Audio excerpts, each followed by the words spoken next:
For the SME world, December is, or can be, a disaster. If Kiwi people just dropped 10% of their spending from the big end of town and put it into the SME world, it would add $11 billion worth of sales No way. into our Kiwi businesses. Well, do you want to make $1 or not? Like, do you want to make that $1 in December and have some Christmas cash? Or do you want to wait until January and it's realistically not going to get paid till February? Because that's what we're really talking about. Well, we warned you some months ago, but we are into December deliberation month where the entire country seems to slow down and you'd be scared to look at those GDP numbers, Phil, as everyone goes on holiday to Pawanui and the like.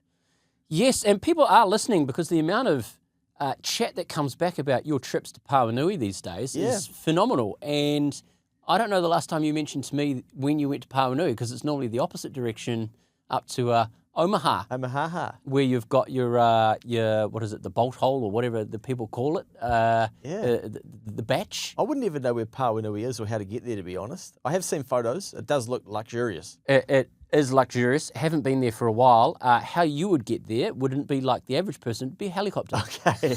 I can chopper in. Yes. Okay, well, if anyone would like to host me in Pawanui, I'm all ears. Luke at nextadvisory.nz. Mate, it is nearly, that time of the year where no one responds to your emails. Well, it's probably actually already happening because there's only really 3 weeks of December this year, isn't there? Because you've got the 1st through to the 19th, and I even had a business owner yesterday say, 19th, oh, nah, on holiday by then. Oh, wow. So you then go the 22nd, well, who's really doing any work in that season there? And then people aren't going to be working the following week. That's the 2nd of January. So, yeah. December is only really 3 weeks, if that. Mate, you being kind. The Grinch of December, and you are fully emptying your sack on the month, but you are quite right there. That means there are 5, 10, 15 working days at best, and of those 15 working days, there will be at least one, that is the Christmas work party. Then there will probably be another day of just other BS that's involved, where you might go out for a lunch with a customer or a client or something like that. So we're now down to 13 work days because, as you mentioned, that week commencing the 22nd, I can't count on, I don't know anyone that's going to work from the 22nd. Yeah. Yeah, I've been trying to put some they sessions are, in. I'm not having much luck. If they are, people typically don't work the 24th, so that leaves the 22nd and 23rd, Monday, Tuesday.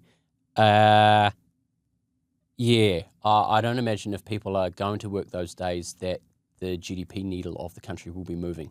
There'll be a lot of water cooler chat, I suspect. My life is so different from my days of working in the distribution centre where, that the people want to be fed around the country. Your balls would be to the wall on the 24th, I suspect, moving stock. Yeah. It was like, who's came for a 14-hour day? Sign me up. I always remember back in the days of pack and slave as a younger fella working Christmas Eve. Yes. And it was a nightmare. And you'd be there till closing, and there would always be the repeat offender customers because the shop would shut early on Christmas Eve. I'd want to say 11:30. Yeah. Oh, well, for this pack and slave, it was maybe 7 or 8 o'clock. I want to say. I don't think it was 10. It was about 7 or 8, which was quite reasonable for a young fella to get home and go and spend some time with family, which never happened. But in reality, you probably didn't get out of there until closer to 9 because you had your Punisher customers, which you love dearly, still rolling around with their carts, filling it up, not really appreciating that you've got to shut the joint and get out. Well, I saw a LinkedIn post yesterday where someone was saying, seriously, are we already sort of shutting down for the year? What's up with New Zealand's attitude towards this time of the year? It feels like the entire country just closes down, and this is not how it works in different parts of the world. And my God, did it solicit some response? Is that the wording? Oh, yes. Yeah, where a lot of it was basically like, couldn't agree more. But there was a bit of blowback of, this is what makes New Zealand amazing.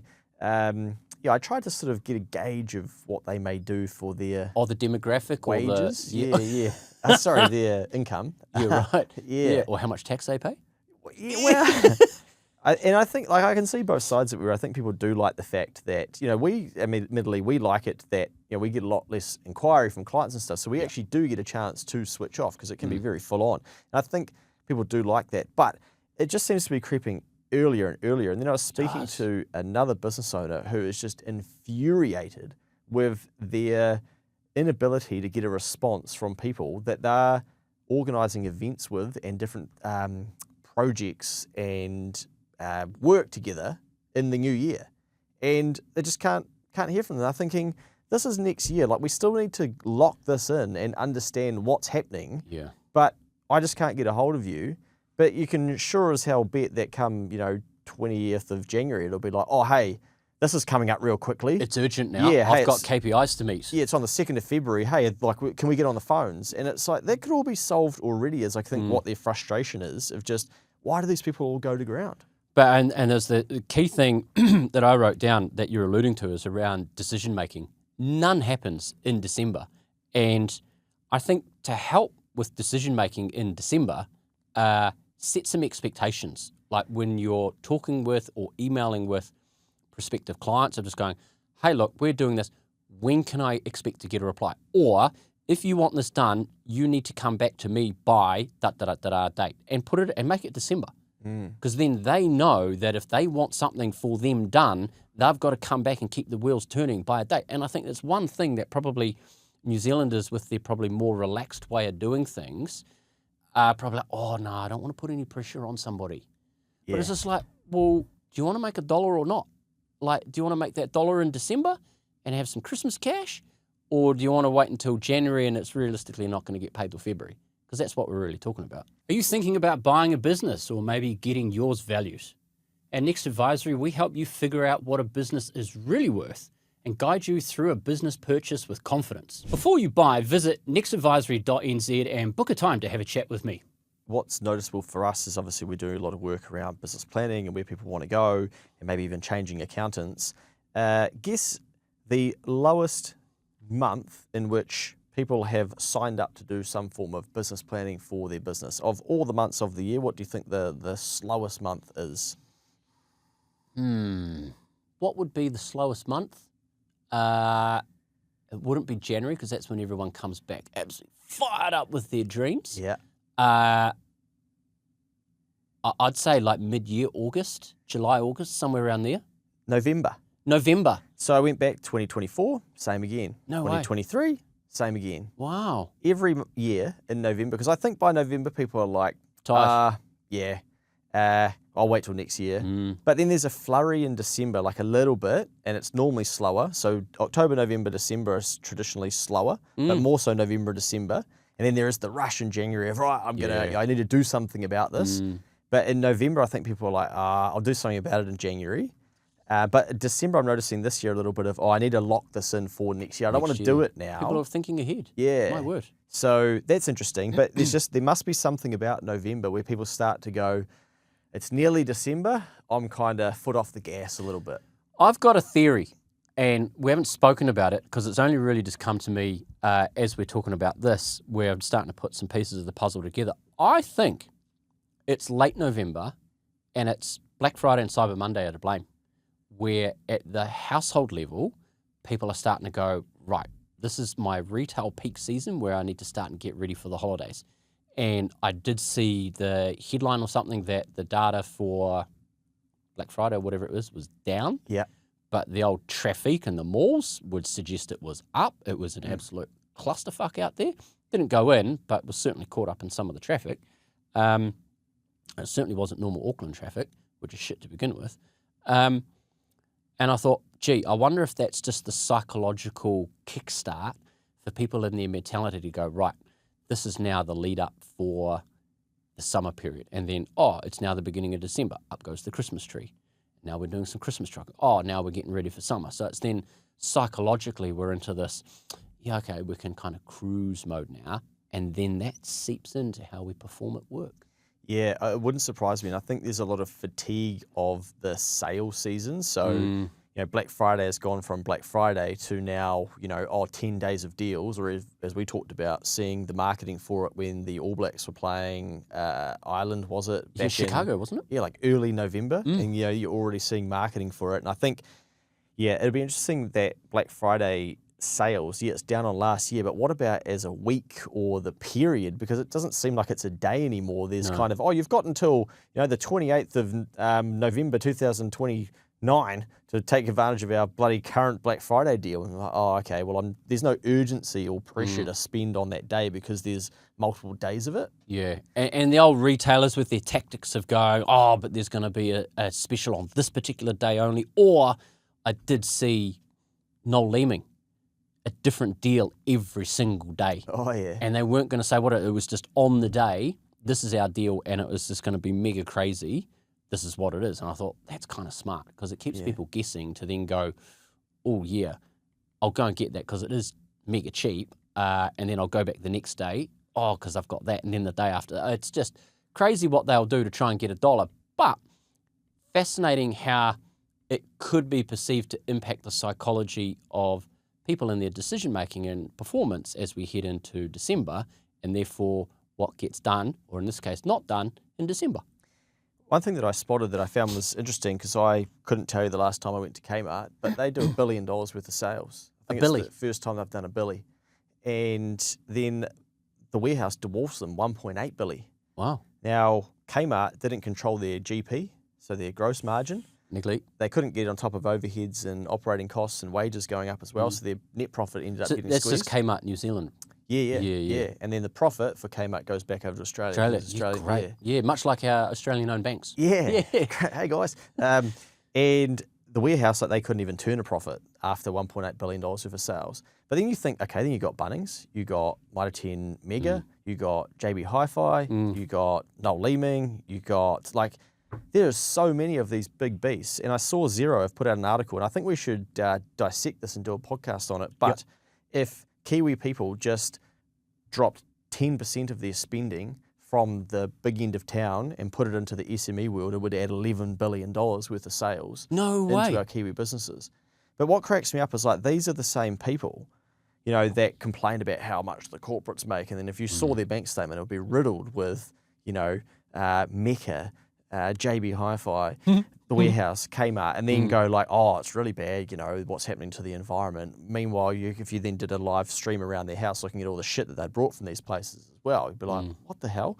So, don't know what the purpose of the rant is, but I would like to see some more people supporting those SMEs. I think it would be great. Maybe we're biased because, No Firm works harder to help NZ SME owners succeed. And I think to help them succeed, there's SME businesses out there, if they're going to go out on a rant and complain, is go out there and become visible so that people know that you can solve their problems. Yeah. Because I went to, I don't think I've spoken about it on the pod, that chocolate and coffee festival in Auckland a few months ago.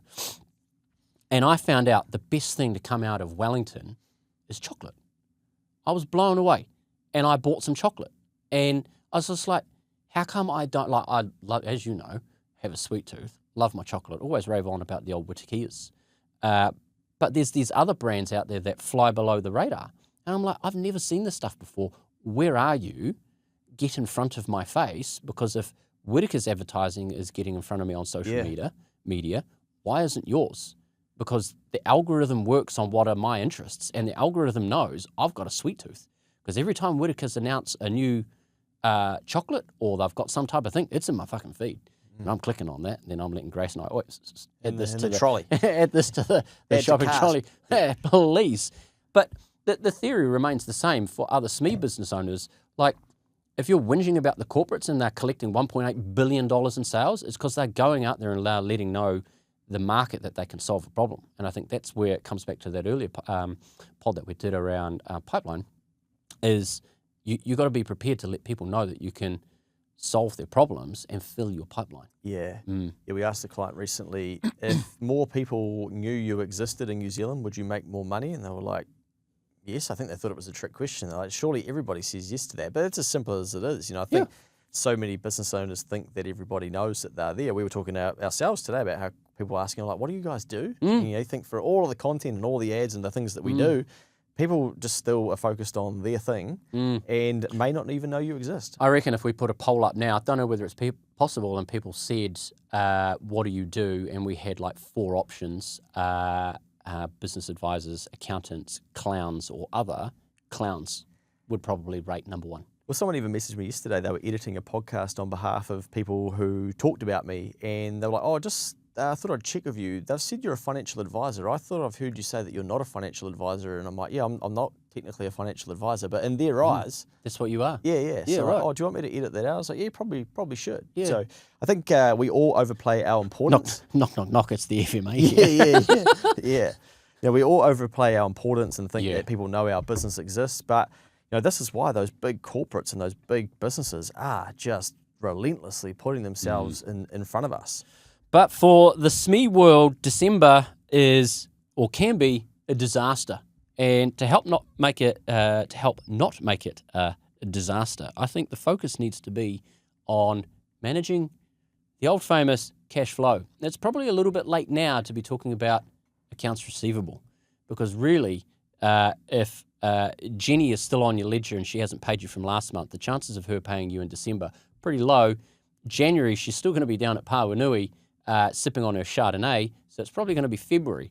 But it's a really good reminder, I think, for business owners that if you do have the time and capacity, jump on the phone. Don't send emails. It's too late for emails now. Phone or a text message, and really hustle that cash in. And like I said before, it's trying to get a decision out of somebody to commit to taking an action. Wrap a time frame around it. Hey, Jenny, you owe us $2,000 for the work that we did for you last month. When can we expect payment? Can we expect it on the 15th of December? Yes, great. Make a diary note. Boom, 15th of December, Jenny's paid. Great. 16th of December, Jenny hasn't paid. Oi, Jenny, it's the 16th. You said you're going to pay on the 15th. What's going on? Hustle. If you want the cash, be hungry, chase it. Well, the 20th of this month, which is a traditional large day each month of money moving between business bank accounts, is a Saturday. Oh. Now, Andre Agassi from Accounts may not give 2 shits about your business and processes everything up to the 19th.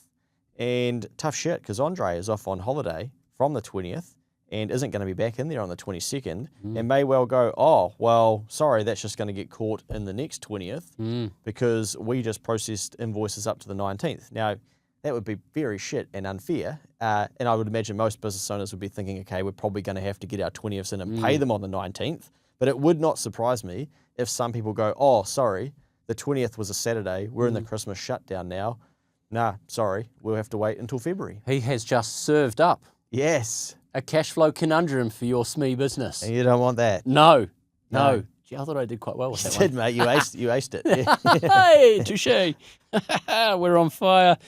The other thing, I think, for December is that ties in with cash flow is around leave. And we've spoken so often about getting that visibility. And I think even just on a bit of paper, jot down how much money you think is going to come in for the month of December and January, and how much money is going to go out. And don't be surprised that if in your business, more money is going to go out because you are going to have to pay annual leave. You're going to have to pay maybe just salaries and wages for the people that are working through, but no sales are coming through. You're still going to have to pay your rent, your insurance, your bank fees, any other fixed overheads that are carrying on. But at the same time, your loan payments are still going to come out because Roger's going to want his Ranger paid off. You're going to have to pay your GST and your PAYE in January. And then don't forget, last but not least, because we like to run a successful, profitable business, provisional tax is also due in January. Yeah, the 15th. What day is the 15th of January? Mate, I don't know. I haven't even looked. That's pretty rough of me. We're looking at a Thursday, okay? Thursday. So we're not even going to get it on a weekend to then give you an extra few days to the Monday to pay. So get that in the calendar. And remember too that if you are struggling cash flow wise, that you could potentially delay your January payment. So you might want to speak to your accountant or a tax intermediary about not paying on the 15th, but then maybe paying in February, March, April, or at some stage when cash flow allows, so that you can actually clear that and have it covered. But maybe that's a lever that you can pull if cash is really tight. Yeah, good idea. And I think in January after the 15th, we can do a ProvTax Insights episode to give the listeners our take on what we're seeing out there and the amount of tax that is being paid or not paid at the second instalment. The other thing, this is a tricky time of year where employees don't necessarily understand the pressure a business is going through. And I think SMEs have got a role to play in that themselves, where they don't actually teach their employees about this. So then the perception is, oh, well, you're killing it, you're a business owner, or you're going away on holiday. I heard the banks make heaps of money, so do the insurance company, everyone's screwing me, corporate greed, all the bullshit that they get fed into their head, and don't realise, oh, actually, I could be 2 months out of not being in a job here if this business owner's clients go under. But they will have their hands probably suitably out as saying, oh, where's my Christmas gift? So I think you do have to be a little bit careful if cash is tight and if the business isn't doing that well to be trying to be the business owner that you actually aren't. Is there any point doing extravagant gifts and doing all this cool shit because you really value the staff if you're then going to end up in debt or going under in 2026? Spot on. And I did note that, I'll give them a shout out, Xero popped in with a Christmas gift, the first one I think in 5 years, and it's significantly smaller than what we've had in the past, being a huge big box, unless the box has got lost in the mail. But maybe their budget's got a little bit tighter. Are we worried about it? No, we're not. I think it's a sign of the times, and good on them. But don't think that as an employer, you've got to be doing these things because these big corporates do. But I'd also go another step further and flip the script and put it on the employees to show a little bit of gratefulness and maybe give some thanks and appreciation to the employer for giving them some opportunity and a job. Because what I think a lot of people forget is that 95, 96, 97% of businesses in this country are SME businesses, so small, with less than 20 employees. So chances are the majority of you are employed by a SME. And it would probably go a long way to the business owner to say, hey, look, we know that things haven't been, life's been tough for us. Could only imagine what it's like being a business owner. Really appreciate everything that you've done for us. That would go a long way for a business owner. Hey, business owners out there, could you let us know how many of your staff actually Mate, should we start up a little... a line, is it 100 or less? Or 100 what less odds are we employees? going here? Because, geez, man. Yeah, I reckon $1.80 that, the employees don't say thank you.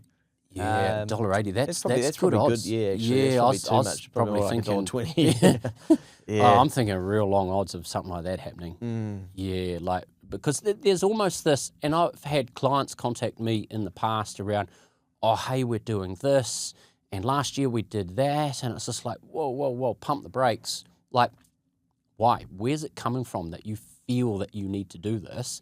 And then I put on my little Grinch hat, and I'm like, you've fulfilled your obligation as an employer. They've swapped time for money. You've paid them. What other obligations do you have? I mean, that's like real Grinch stuff. A tad too commercial, and people, no, you're not, employee welfare, all that goodness stuff. But I think it's, a time where you've got to do what's right for your business rather than what you think is right for your employees. If they didn't want to be, if you think the gifts are keeping them there, they would have left already if you weren't a great workplace to work for. Yeah, I'm more at the other end of, look after the good ones. But you set a precedent, right, of looking after everybody. And then next year, okay, well, if you don't do it, there gets to be a little bit of, that was a bit shit. And yeah, I just think there's a really big gap between what an employee thinks is happening in an SME versus what the employer is actually going through. And I don't think there's enough storytelling about that, because our media is just full with conversations about all the large, the real top end of town. And then the everyday person, reads about that or sees it and sees these $1 billion figures. And, someone reached out to us recently about a $100 million business, and we were talking about, I wonder how many of those actually, exist in New Zealand. It's such a tiny percentage, but the more we talk about these $100 million budgets and billions, people just, I think, assume that, employers are crushing it, or they see them, driving the Ranger or whatever, and don't realise, they're just 3 missed payments to Heartland Bank from not driving that thing anymore, and they're asking the employer to borrow their car. Yeah. But Next Advisory, employer of choice. Our Christmas gifts, none. We've never done it. That's our benchmark. Go us. Yeah. What other things do we need to think about at Christmas, mate? I think the typical things that we remind people of as well is the old out of office or communicating with your clients. We've actually got a lot of clients who what they're doing, this is a bit of a hack for people out there, a little bit of their unique selling point and a great little touch point that we've been using is calling past customers and current customers saying, hey, I just wanted to let you know I'm actually going to be around over the Christmas period. Ooh, naughty. If you guys have an issue, if you need help with anything, please text me. I will be with the family. However, if you text me, I will see it. I may not see it on email. It's a great way to subtly plant the seed without basically like, hey, do you have any work that you need done over the summer? Yeah, naughty. And that reminds me, just off tangent, today, as of recording this, it's a Thursday afternoon. I've received 4, 5 out of office emails today. Wow. Yeah. So for one day, just a random day, 5 out of office emails. And what I found fascinating is they're pretty much all the same in terms of the subject line. And I reckon that's a great hack because, I mean, you're the master of the clickbait title. Change the subject line in your email, particularly if it's an out of office. And you'll be surprised the amount of people then open it and read it and then go, oh, gee, there's something in here for either think about or do, rather than it's just, oh, hey, it's an out of office generic kind of da-da-da-da-da. Use it as a touch point. Yeah, I had 2 emails back potential conversations in the same day where they were saying, oh, should we pick this up in the new year? I'm like, no, it's the 2nd of December. I got 22 days that we can talk about it. Yeah. And I've now got both of those convos. But the default sort of was, oh, it's December now. Yep. Let's have a chat about it. And I think they were being nice to sort of say to me, Don't like, feel pressured. Yeah. And I'm like, no, like we're going to have this convo anyway. Yep. So let's have it. And one of them is the 22nd of December.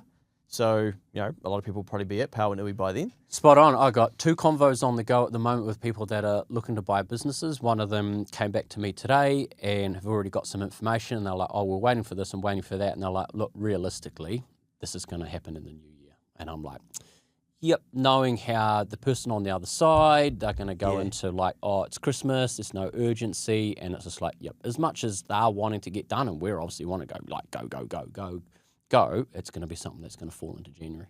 Yeah, I think it's a good reminder too that if you do get this time of the year where it really does slow down and it is your chance to take a break, then, you know, squeeze that and make the most of it. Because I do think that we'll come back in 2026 and there'll be a bit of a renewed sense of, okay, like I've got to get after it.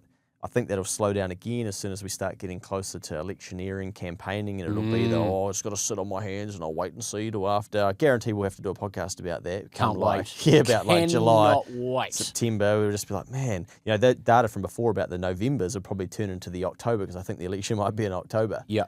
Maybe November 2026 will buck the trend where people go, I know who's in government now, I can carry on. Make a decision. Yeah. So all of that same stuff will happen, but yeah, hopefully we have a good summer around the country and people do come back fired up, but it's a tough time to be in business. Your revenue halves for a lot of business owners. Yeah. All these cash outgoings. I think you got 5 Thursdays in January if you're running a Thursday payroll. So it is just brutal. The expectation of the employer these days as well. What am I getting? Can I take my leave in advance? Can I be a real shit prick? Oh shit, here we go. But like as business owners, you've only got yourselves to blame because you've had 10 months to prepare for it. We did do a pod saying you've only got 11 months in business. We try to warn people. And that's exactly where my mind went. It's just like, we did a podcast about this earlier in the year where there's actually only so many operating months in a year as a business owner, whereas employees get, I don't know, anyway, we went off. But like, we've forearmed and forewarned every business owner out there that listens to this podcast that this is coming. And these are the things that you need to do to prepare. And as simple as nurturing your database, contacting your customers, collecting cash flow management, forecasting, all of that kind of stuff, that like all the tips and tricks are out there. And if you're in the fire now, facing the heat of uncomfort because you haven't done any of the action around the stuff that we've suggested that you do to stop this from happening, you've only got yourself to blame. There we go. And I'll give it a bit of yellow. Yes. What we can do though is be frustrated by it, because we talk about this example all the time. We had a business owner who was exactly like this many years ago, and they were like, oh, I'm not letting that happen again. Nice. And now they're very aware of it. So maybe some people need to set up a new bank account and call it January. Ooh. And then over the next 11 months in business, from January through to December, slowly start putting a little bit of money aside that's going to cover your downside for January 2027. Because it happens every year. And I think what we're seeing is it's only getting worse, and the period's getting stretched out, and the delayed decision-making, and the fatigue, and the uncertainty, and the unprecedented, and the new word that everyone wants to use. Business is cyclable, is a cycle. We know it's going to happen, but I think the hardest part for business owners is like letting go of that cash to make the future self easier and better. Yeah. Like they don't want to make that sacrifice now for that future position. It's fascinating. Yeah, I think it doesn't help too that we let business owners pay their GST on the 15th of January from October, November. So it kind of creates this, I'll carry the cash over. But if they just said, you need to pay it by the 28th of December, I don't think January would be as bad, because you're then letting go of the GST then, and the PAYE and the prov tax. You just feel like, holy shit, all this money exited the business. You know, historically, well, throughout the rest of the year, you'll be paying your GST off like 28 days after the end of that. But they go, well, actually, we'll give you even longer, which almost seems counterintuitive. But we do have some clients that finalise their GST return early December and go, great, paid, done. And it's out of the way. You got other people who are like, I'm going to hold on to that cash until the 15th. And then it just sucks letting go of those three tax types within about 5 days of each other. Yeah. Righto, mate. Well, all the best to all the people out there with with their January and December period. There are a lot of solutions, I think, as we've tried to highlight in previous podcasts around this time of the year as well. And maybe speak to your accountant if you are worried about cash flow or tax payments or different things, or is this entertainment? Is it not? Is it, what do I do about staff gifts? I'm under pressure from this staff member to do a bonus. How do I approach it? Should I be giving leave without pay because they don't have any leave? All these types of things, they all become individual business owner decisions that you don't have to do what everybody else is doing.